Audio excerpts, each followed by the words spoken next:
Hi, everybody. I'm Ryan Daniel Moran. Welcome back to capitalism.com. I'm best known for helping entrepreneurs build million-dollar businesses. And today I want to share with you a case study and success story that is very near and dear to my heart. It was an entrepreneur who started following my work right when I started teaching all of what I share about building million-dollar businesses by following the third grade math formula: 4 products at 25 sales a day at a $30 price point. Those numbers create a $1 million business. And this young woman was at a conference that I was sharing that math formula, and she slipped me a note to say thank you, and then we lost touch. And we caught up several years later, and she caught me up to speed on the fact that she had built a multi-million-dollar business that had recently passed 8 figures, and she had sold it for a multi-million-dollar paycheck.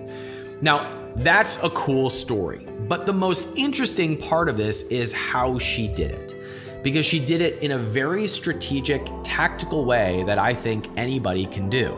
In fact, her business sold water bottles, about the most basic product that you could sell. How do you make that sexy? How do you make that stand out? And she did it by building community and building a following, which is what I say in my book, 12 Months to 1 Million, is the fastest way to build a $1 million business. If you build the following and you get them engaged, and you get them excited about what you have for them, that's the fastest way that you can release product number 1 and get it to 25 sales a day. Then product number 2 and get it to 25 sales a day. So I asked Alicia not to just come on the podcast, but I asked her to do a full training inside of our mentoring community called the 1%. And she did a full training about how she builds Facebook groups that buy from you, how she builds Facebook groups that get people to follow your work, how you use them to build audiences, how you use them to get them engaged. Even if you're selling something boring like water bottles or iPhone cases or supplements, how do you get people engaged in your brand so much that they not only buy from you because you're cheap on Amazon, but they prefer to buy from you at a premium price point and then sign up to buy product 2 and 3 and 4. If you do this well, then you only need a few thousand or even a few hundred people to have a really successful launch and to have multiple products that get you close to that $1 million run rate. So I had Alicia come do a live coaching call to kick off this sprint that we're doing inside of the 1%, where we are walking our members through the process of building these responsive groups and these responsive audiences so they have the foundation to have a 6-figure per month business. Because if you do this process, you will have an audience that is big enough and engaged enough for you to have a $1 million business. So I wanted to share the first kickoff call with you for free. If you enjoy this, then I would encourage you to apply for our mentoring community, which is called the 1%. It's called that because only 1% of people ever become $1 million business owners. And her full training, as well as all of our coaching and our community, is inside of there. And it is where we mentor people to build $1 million businesses. When you're ready to jump in, you can apply for a spot over at capitalism.com/1. Hi, Alicia. How are you? Good. How are you doing, Ryan? I've been so looking forward to chatting with you. I know. It's been way too long. It has. It's literally been years. So for anyone who's not familiar with the story, Alicia and I met at a conference. Were you in the first time I ever taught any e-commerce at all? Were you in that group or group? You were really early. Yeah, it was 2014. Okay. It was ASM3, and that was when you're selling the tribe. Like buy the course with you. You got the tribe, and right. I had been following you since I was like 16 or 17 or something like that. And then I got your email one day about ASM and the opportunity to sell on Amazon, and I was like, all right, this is it. And then I met you in Vegas because we were part of the tribe. And, right. I was just a nervous, dumb kid at that time. It's so funny because I've told the story many times about how I got off stage and how this young woman slipped me a handwritten note that I went back to my hotel and read later, and it meant the world to me. I still have the note. And then you and I lost touch for several years. and then you didn't speak at all. I never even knew what your business was. Yeah. And then you came back out of nowhere and said, hey, did I ever tell you what happened? Well, we had this monstrous business. We had a big exit. Now I teach a bunch of e-commerce. And I was like, wait, what did I miss? This is fantastic. So would you catch those who are not me up to speed on all that has happened in your business and how you got there? Yeah. So since that trip in Vegas, so I don't know if you knew this, but this is just a funny part of that story that I was talking to about with my friends and stuff. Is I was 20 when we met, and I was so excited because you invited me out to like the bars and restaurants with everyone, you and like a bunch of people from ASM, and I was so excited. And I remember they ended up IDing us, and I was like pretending like I had my ID. I'm like, yeah, because I was so embarrassed of being 20 years old, and I'm like, I just must have forgot it. And then they're like, well, you gotta leave. And I was like, oh shit. I was like, I just want to sit here and have dinner. Like I didn't even want drinks or anything, but I just thought that was a funny. I never knew that story. That is funny. Being 20 at that time. But anyways, yeah. So since Vegas, that time, I hadn't even launched my product at that point. I was just kind of brainstorming what I wanted to do. I knew I wanted to build a brand, like from the get-go. I wanted to build something that like served a greater purpose. And like my mission was like remind people to live their life with infinite possibilities. Like I was like, what can I do with that? Like, what can I create a brand around that reminds people to chase after their dreams and, go after their goals? Because that was just something. There's actually a part of what I wrote in that note was that for the longest time, like for my whole life, I always believed I could do anything. Like it was just like I had this insane amount of confidence, and I was going through a really weird time that I was doubting myself until I got your email. And then I was like, you know what? I'm done. I'm done doubting myself. And so that's why I started to make my brand around believing in yourself again and going after your dreams and stuff like that. So huge thanks to that. Like it sparked Wonderful. that like fire and just like believing in myself again. I'm so glad. I'm very glad. So I appreciate did you have a core person in mind that you were wanting to serve? You didn't have a product yet. So did you know obviously the impacts that you wanted to make was you wanted to inspire people to believe in themselves again. But did you have a core person that was going to be for? To be honest, like I didn't understand any of that at that time. I was just like, I think it's me. I was very, my passions were being healthy and getting outside. Those were the things that like made me feel confident and made me feel happy and energized. And so I was like, okay, I'm going to create some sort of fitness outdoor brand. And so actually it was in Vegas, and I was like researching like bestseller ranks, and like, I'm like, all right, this product and cooling towels were like hot because it was July. And I was like, this is going to be the best product ever. But I didn't realize seasonality at all or anything like that. So I launched that product in November that following year, that same year.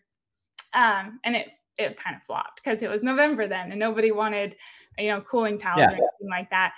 And so that's when my boyfriend and I partnered, like the next year, him and I had like partnered, and together we launched water bottles. And that was like what kind of set us off, like got us on the map of our brand and everything, and started on Amazon. Within the first few years, like we did really well, like just kept growing 100% at least year over year. Like it was just like, it was crazy. Like everything you ever talked about, I'm like, this works. Like Amazon works. This is so freaking cool. And we mainly rode that wave with our water bottles, and we were trying to like come up with other things. And I was thinking of myself like, okay, let's launch like hammocks or outdoor stuff. And like, I was so all over the place in the sense of like understanding branding. I was like, all I wanted was to remind people of that mission and to get outside and to be healthy. But really, I was so like all over the place. And then it was like around 2018 or whatever that I spoke with Ezra Firestone, and he was like, one day you could like sell this business. And I didn't know that was a thing. Really, I didn't realize that was a thing until like I saw that you exited, and then Ezra said that, and I was like, that's freaking cool. And like, okay, what do we have to do to get to that point? And that's when I realized, okay, we got to focus in, like, who is our avatar? And that's like, that changed everything for us in the sense of like, okay, let's prepare to sell. You know, what do we have to do to sell? And we were like all over the place with products, and we just narrowed in like, this is our person and how can we best serve them? And that changed everything for us. So I didn't get that at first. So Alicia, this is what I love about this story is you were selling water bottles. Yeah. And forgive me, I'm not knocking your brand, but it's not like the world was sitting there going, if we only had another water bottle. You know, but all the money is in water bottles, Alicia. You know, you obviously picked that up at a conference or an email that I wrote somewhere. So differentiating water bottles, not an easy task. And I know that your strategy was on the community building side, even though it took you a few years to really discover who your target audience was. So this is, from what I can tell from the outside and the little that you've told me and from the training that you've done for us, it seems like that was really the pivot point for you. Like that was what gave you the exposure and the loyalty from your customer list and the ability to charge premium prices was the community that you built. Is that a correct assumption? Oh, 100%. Yeah. Yeah. Before that, like we were just like, what's a good bestseller rank? Okay, we'll launch that. You know, like it was never methodical. It was never like, it was algorithm. It was, you were pandering to Amazon. Exactly. 100%. And so we're like, and that wasn't going to be sustainable. It's not attractive. Like when we were trying to sell, like we had met with brokers and they're like, yeah, you're kind of a commodity business. And I was like, no, but we have a mission. I was like, I guess this is what I'm trying to tell people. But it wasn't really being portrayed at all. Like we were just a commodity that like was you could easily compete with for sure. Because we didn't have that strong community or anything. You had no one who was choosing you. They were finding you on Amazon, or they were buying because of price point or reviews or ranking, but they weren't choosing you until you had the community. Is that what you're saying? Yes. Yep. Yeah. So, exactly. So how did you go about, well, I'm assuming that water bottles were not the only product at this point, but how did you go about building a community around something as everyday as water bottles? Yeah. So another funny story for you. I don't know if it was 1%, because I was a part of them at 1% for a really, really long time. And I don't know if it was in there or your podcast, but I listened to you talk to George Bryant a lot on like relationships and stuff. Yes. And I knew that's what I was trying to do. I felt like I was just hitting my head on a wall though. Like there's my mission. Don't you understand? Like I was like trying to convey that in everything we did. But like, I just listened to that piece that you did with him, talking a lot more about like that relationship that you build with them. And that just like something around that time just like completely clicked. Like, oh my gosh, like I'm like saying, go out there and live your life with infinite possibilities, chase after your dreams. But how am I actually like helping them? Like, I'm not facilitating a journey whatsoever. You know, I was just like selling them the product and saying, you got this, you know? And so like, it was just like, around that time, it was the end of 2019 that it all clicked. So then I bought a big whiteboard and I started writing down, okay, here is our here's our main customer. At that point, we still had like some outdoor stuff, and like we phased all of that out and just focused in on like, you know, our middle-aged to older women, like the avatar essentially of just like this woman that wants to be seen, heard, she wants to be healthy, active, loved, and all those things. Like I just spent forever and on my whiteboard, like, okay, here's where she's at and where she wants to go. Here's her objections, and then I started. You mapped out her journey. You mapped out her journey and the pain points that she experiences along the way, and you got rid of everything that didn't match that. Yes. Yeah. Beautiful. Yeah. And so it was hard. Pause there for a second because I want to marinate in the depth of that statement. Does anybody just get it? Did anybody just see, oh, this isn't just something Ryan pontificates about? Yeah. Alicia had products all over the place, wondering what product do I sell? Throw this at the wall and this at the wall. And then said, all right, let's take the core person that we're targeting and then let's map out their journey and the pain points that they have, create products around that, and remove everything else. And that was a big turning point for her. Please continue, Alicia. Yes.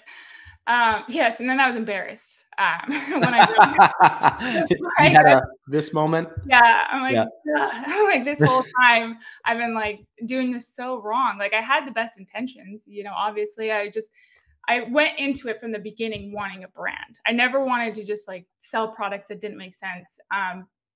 but I felt so silly. So then I realized her journey, and I was like, okay, what can I do to support her from getting to here to here? I realized I wasn't really our customer, like I thought I was. Like there's this core need, and that I just wasn't fulfilling for them at that time. And I was like, that's when I realized, like, okay, like take a step back, like let's look at her journey. And I got really excited because I was like, I can help her with, I can make these ebooks or videos, or like I can change. I was in charge of all of our email marketing and everything. I'm like, I can build out this journey to best serve her when she enters our world. And I was really excited, but then I got like super overwhelmed because like we were a super small team. Like it was just me, my boyfriend, and our best friend. That was it. That like ran our business, and I was in charge of our Facebook ads, email marketing, photography, design, like way too many things. Like we never knew how to hire. That was not our strong suit. And so I was like, I can't build all of these assets by myself. And that's when I thought of the idea of like putting it into a challenge. I was like, okay, this is the journey she wants. Maybe we could.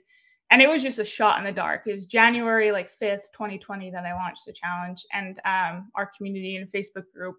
I always looked at other people that had Facebook groups and was so envious. Like, how do you do this? And how do you get them to talk about you? And like, how do they fall in love? How do you get it to 10,000 members? I don't have a following. Yeah, exactly. And so I was so nervous, and I launched the group, and I'm like, I hope people want to do this. And it just picked up. It was like all of these customers that were like hidden in the corner waiting for me to show up just were like, here we are, finally, thank you, like this is what we've been wanting. And they all raised their hand, and at that time we had like a decent list of like 60,000 people or something, but we never served them. And but you could just tell that they were like eager, excited, and they were just waiting for you had a customer list or of 60,000 or so. And I'm guessing you're doing promotions and launches and asking for reviews and doing that kind of stuff for them. But you're not really creating any community at all, which is so common with e-commerce businesses. And so you start this challenge. You have no idea if anybody's going to show up. And what was the result when you started kicking it off? Because you don't know if anybody's going to be there. You're envious of all these people who have communities and groups. So what did the growth path look like, and what was the adoption? What did you start seeing in the first few days? Yeah. So I went out. I was too afraid to do live videos at the time. The reason you didn't see me for like 8 years is because like we just like went like undercover, basically. I don't know the best way to say that. We just like dug in and like disappeared from the world, essentially. So I was afraid to do live videos, and I was like, I'm just gonna record myself. I went outside, and like 10 takes later, like, hello, join our group. And then I posted that, went inside our warehouse and started packaging orders because I was too nervous to see if people would not like it. And then I like went back in.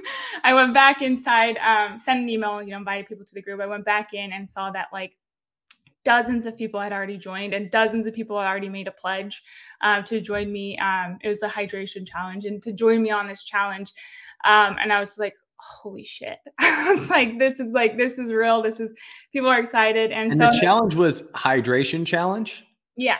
So it wasn't like turn your whole life and relationship and financial situation and buy a new car in 90 days. It was drink water. It's just drink water. Yeah. Okay. Pretty simple. Good. Yeah, pretty simple. Yeah, exactly. And so the first week or two, I was like, I had no idea what I was doing, but I think that vulnerability, they really respected and appreciated. There's a bunch of those first members that joined me on that first round. Since then, we had done 10 60-day challenges. And like, there's people from that first round that have done all of them because they were like, they built that intimate relationship with me, and they got to know me. They got to see me like stutter and like get super nervous on live videos. They got to see that human side of the brand, which I was like nervous about, but like I eventually now realized that was one of my greatest assets at the beginning, was just like being real with them. And even though I wasn't necessarily my avatar, like I'm very passionate about being healthy and about setting goals and all the things that I wanted my like mission to be. So it was super easy for me to talk with them and be like, let's make vision boards, or like, let's, eat healthy, drink your water. And like, it was just, and you care about that person, right? You're not that person, but you care about the person that you are serving, which is all that it takes. Exactly. I'm curious, Alicia, how did you do 10 rounds of 60 days for drink more water? How did you create enough content and community to sustain that? Yeah. So that's kind of like the beauty of it was I mapped out that whiteboard like I told you about. And there was so much more than just being hydrated that this woman needed, that my avatar needed. Like she wanted to feel confident and she wanted to like have energy. And that like after I like mapped out what she really needs, I could support her, not just like the bird's eye view of the challenge was like you have the core objective, like this is what you pledge to do for however long, 30, 60 days. But then every single week we would mix it up with the other things that this person needs in their journey to be successful in what they're trying to achieve. So healthy eating and vision boards and gratitude. And so that like kept the conversation and because 6 days is a long time, but like when you mix it up like that weekly with different core focuses, that the conversation is always changing. And that's why our community was just so engaged, because it was like, now we're talking about gratitude. Now we're talking about fitness. And this person has like the knowledge in this area that now they want to share. And these people have questions. And so with 60 days, not one round was the same ever, and so like it was always interactive and engaging, and not a lot of work on me because I didn't have the time, but I could just say this week let's focus on this, and then the conversation changed. People were excited, engaged. It's what they need to move them along in their journey, and they'll come back for the next rounds because it's always different.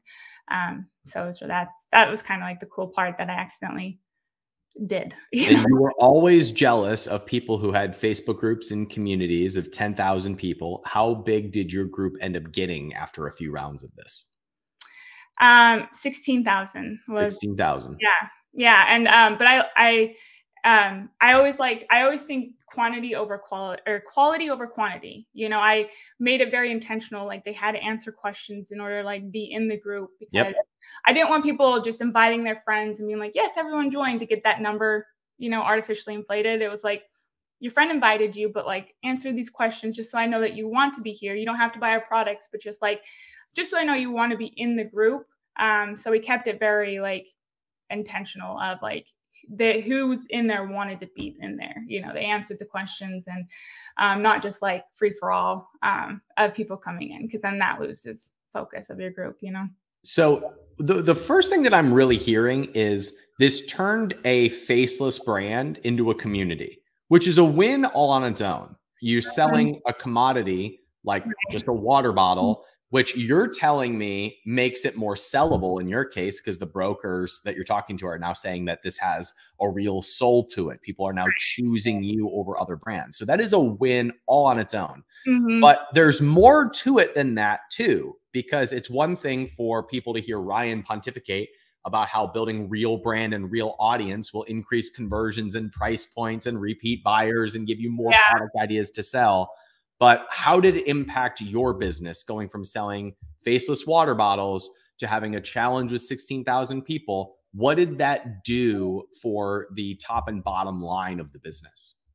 Yeah. So the number one biggest thing that it took me a while to realize this, because when you're in it, I wasn't very like good at like looking at the numbers, unfortunately. But like after I've like taken a step back and looked at everything, I realized when the biggest numbers that like it affected was it increased our customer lifetime value by 45%.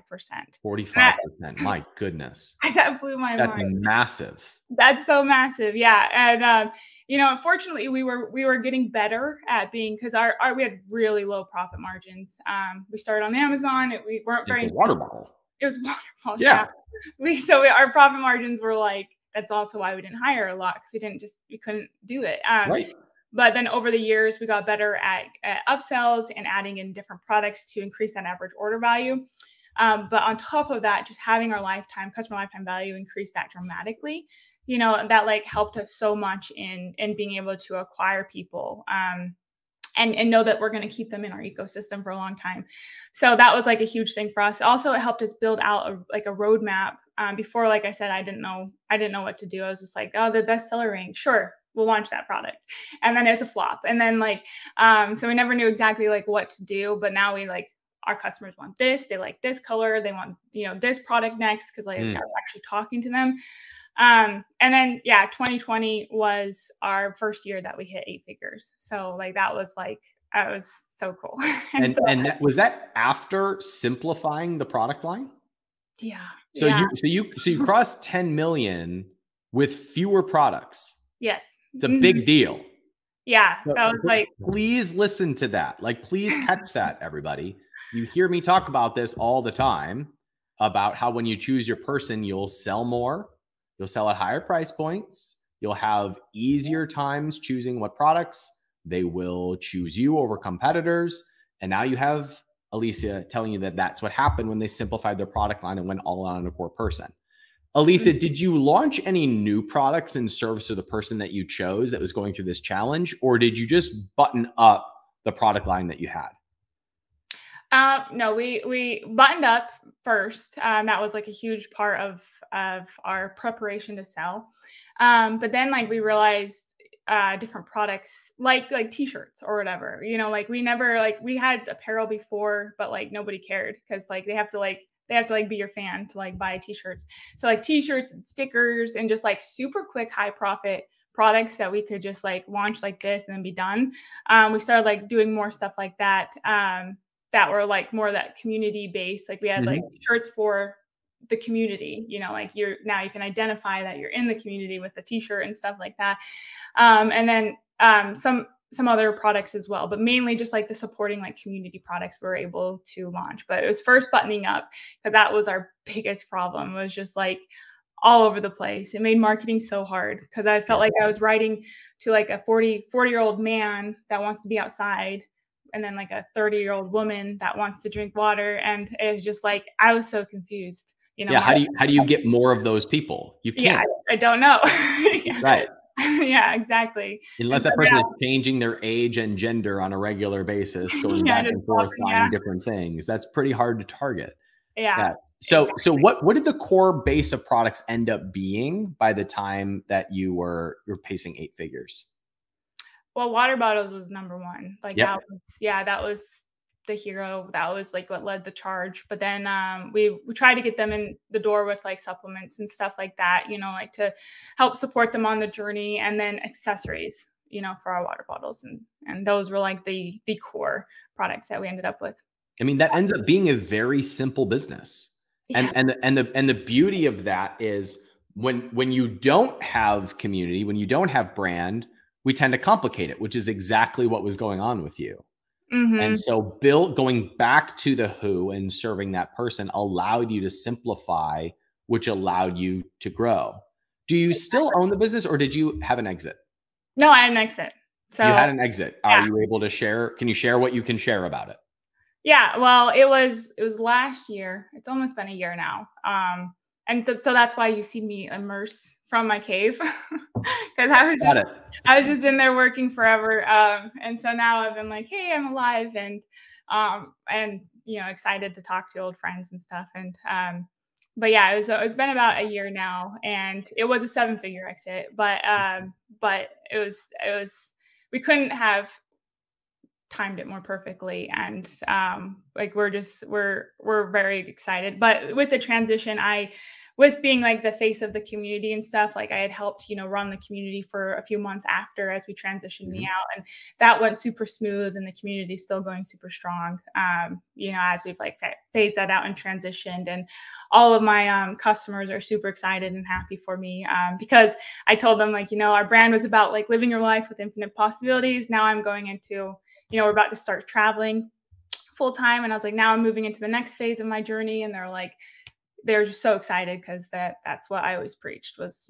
going after. Wonderful. Now, Alicia, you teach this stuff now. You've done a training for the 1%. Let me try again. You've updated an old training that I taught, which was called 6 figures per month in 6 months. Because I believe that the fastest way to have a 6-figure per month business is to build an audience. And the way that you're doing it is pretty much universal. Any brand can do it. Any entrepreneur can do it. But there are people who are watching who are saying, all right, how do I come up with the idea for the challenge or the community that is a fit for my brand? You did it around hydration, which is super simple. How do you coach people through that decision for themselves? Yeah, for sure. So yeah, that's like the biggest question I've gotten, is like how, okay, that makes sense, like a fitness or like healthy journey or whatever. And like, how can we do that for apparel or even just drop shipping or stuff Yeah. like that? And the first thing is I just like went back to, that moment that it clicked for me of trying to understand our customer. And I believe it was Russell Brunson that said, like, there's every product or service serves the three core needs, health, wealth, and relationships. Yes. Like what he quoted a quote. So I don't know who actually said that, but that clicked for me. So that's the first step, is identifying which of those core needs that your product or service helps, is it in their health or their wealth or relationship. That's like step one. And then step two is going through that process, that avatar worksheet that was very much inspired by that podcast I showed or listened with you and George Bryant, just like, okay, this is where the person is, before state, this is where they want to go, and then taking it one step further of those internal struggles that they're actually going through. So just like an apparel brand, that's one of my like quickest examples, is like you would think like, oh, do we do a challenge to like have them wear my leggings every single day or whatever? And it's like, that's not really what that customer is trying to achieve when they come to you as a brand. That person's trying to, maybe she's like me, like a 20-something-year-old girl that wants to like be healthy and active, loved, and like, so you help support her on the journey of like loving herself and making time for herself and like feeling like a girl boss or whatever, so like those are like the things that you can help support them on, and identifying those internal struggles, not just like the surface level of, oh, she wants new leggings or whatever. It's like, no, she's on this journey of like discovering who she is and discovering like her path in the world. And so like, how can you help her like figure out where she belongs and like how she can move forward and like set her goals and stuff like that. So there's always a customer journey, no matter what the product is. Agreed. It might not be so obvious, and it's super obvious for me now, like with hydration, but it really wasn't. I know that sounds silly, but it wasn't at first. I was like, what journey are they trying to go on? Like, I had no idea. And it's really just taking that time. Or like, I took a week on this, like a whole week of just like going back to my board and just being like, okay, maybe she's like feeling left out, and like, or maybe, like, and spending that time, like really digging deep of the journey they're on. So there's always a journey, no matter the product. It's just a matter of identifying one of those three core needs and then digging deep into those internal struggles. And how did you marry this idea of what journey she's on or what she needs with the first domino being hydration? That's a bit of a jump, right? Like, I get where you're going with this, but I think it's interesting to see how those two things connect. Besides it being the first domino on a healthy journey, there's also the piece of how she's feeling, how that person is feeling, and how hydration is that first step. Would you comment about what you were thinking about with that piece of the journey? Yeah. So with that, this was unintentional and accidental that it ended up being, but like, cause like my first round, I had no idea exactly what I was doing. It just ended up working like this. But I always say that your first, like the core objective of your challenge, it's very helpful if it's like customizable and like for them, like with drinking water, they could pledge however many ounces of water they can drink. So like, you want to make that like core thing that they're pledging to do customizable and kind of achievable, because you want them to like feel successful in doing this simple task. So it's like a very simple thing in my customer's journey that they could pledge to do. They could customize it to where they're at, and then they feel successful and follow along. And then with the other, like the weekly challenges, that's where I push them further. Like you and emphasize that you don't have to participate in the weekly ones if you don't want to. But like, that's where I'll push them further in like how they're feeling and gratitude and like self-love and stuff like that. But I think having that core thing that you're going to ask your customers pledge to do be like something that's easily adoptable into their lives, customizable, and somewhat achievable, so that they feel like, yes, I can do this. Like, this is where I'm at. I can pledge to do this much, or I can like going outside.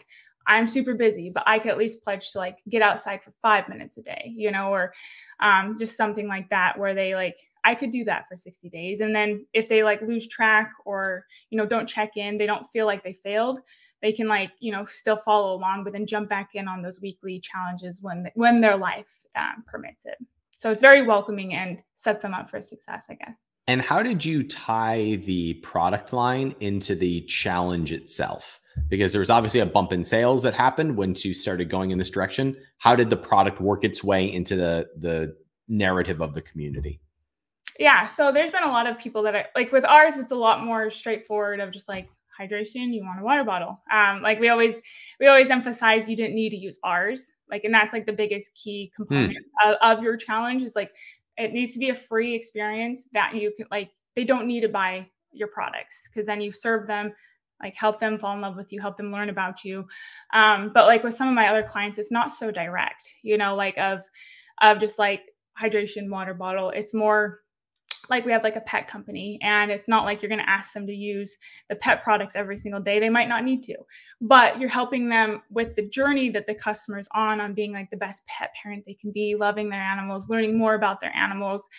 That's really what that customer wants, is to be the best pet parent ever. You know, I've been a dog mom before, and like that's the goal, is like, you know, showing that your animal, that you love them so much. So taking them on that journey, and then your products like just fit in that journey. Like you don't have to force it. Like if they're on this journey, your products fit, you know, like that's, your products do solve a problem. They're like a tool, one of the tools in solving their problem. You know, it's not the only tool, but it's going to fit into that journey, and it doesn't need to be forced, you know? And sometimes in my experience, it's also helpful to think about what other brands might fit pieces of the journey that my products don't.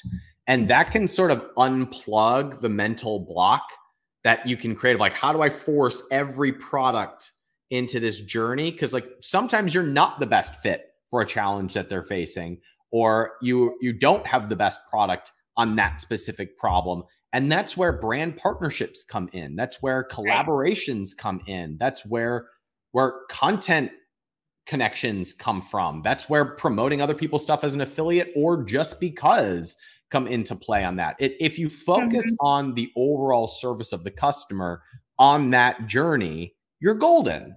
And that opens up a lot more creativity and flow for you to plug in where your products fit and where other products fit. And that creates a more real transformation for the customer to go down. And that is your job as the business owner.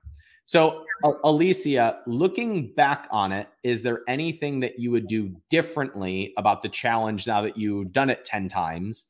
And when you decide to go into the next business or the next brand that you build, would you do it any differently? Yes, I would. One of the biggest things I just kick myself in the butt for all the time is I didn't run it as a lead gen hard enough. Okay. Tell us about that. Yeah, because like I said, when you're in it, unfortunately, I wasn't very good at like taking a step back and looking at the results all the time as we were going along. And the first few rounds, I just built it for our current customer base because we had a decent customer base at that time that I knew we weren't serving. So I wanted to like get back to them first. And then after that, I started opening it up.